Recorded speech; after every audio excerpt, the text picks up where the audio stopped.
Hey guys నమస్తే. Morning లేవగానే ఒక బ్యాడ్ న్యూస్ చూసా. ఒక అతను ప్రొద్దుటూరు ప్రేమ్ సాయి రెడ్డి అతను 8 లక్షల డబ్బులైతే క్రికెట్ బెట్టింగ్లో పోగొట్టినాడు. సీజన్ స్టార్ట్ అయ్యి వారం కూడా కాలేదు, అప్పుడే బెట్టింగ్ వేయడము, డబ్బులు పోగొట్టడం, చనిపోవడం, సూసైడ్ చేసుకొని చనిపోయిండు.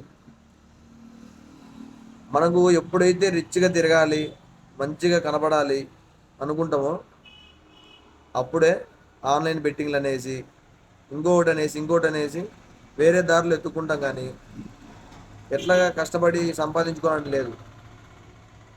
చెప్పేది అదే. ఈ గేమ్స్ ఆడొద్దంటే ఆడతారు, పొగొడతారు. ఫైనల్గా ఏం చేసుకోవాలో ఏం చేయాలో అర్థం కాక చనిపోతారు. ఇంటి దగ్గర పేరెంట్స్ ఏమో మన కోసమే ఉంటారు. వాళ్ళు వాళ్ళు ఉండేదే మన కోసం. మిమ్మల్ని మీ అమ్మ మీ నాన్న ఎవరు లక్షలు లక్షలు తెచ్చి బిల్డింగ్లు కట్టు, బంగ్లాలు కట్టమని చెప్పట్లే. నీ కాళ్ళ మీద నువ్వు నిలబడని చెప్తాను.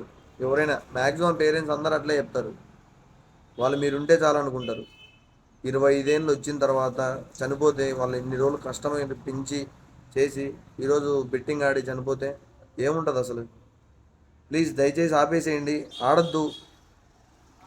ఉన్న దాంట్లో మంచిగా హ్యాపీగా ఉండాలని అనుకోండి, చాలు. అంతే. ఈ ఇంకా సీజన్ చాలా ఉంది. మస్తు ఎంజాయ్ చేయండి, ఫ్రెండ్స్తో కూర్చొని చిల్గా అండి, అంతే. స్టేటస్ పెట్టుకొని స్టోరీలు పెట్టుకోండి, కానీ అంతేగాని ఆన్లైన్ బెట్టింగ్లు అనేసి క్రికెట్ బెట్టింగ్లు అనేసి దాని జోలికి పోయేసి జీవితం నాశనం చేసుకోకండి. ఏం చేసుకోవాలో అర్థం కాదు తర్వాత. ఆ 8 లక్షల డబ్బులు సంపాదించే ఎన్ని రోజులు పడుతుంది వాళ్ళ పేరెంట్స్ కానీ? సరే పోతే పోయింది, కనీసం ఇంట్లో చెప్పేసి ఏదో ఒకటి చేయొచ్చుగా. సరే చనిపోయిండు, ఇంకేం చేయలేము.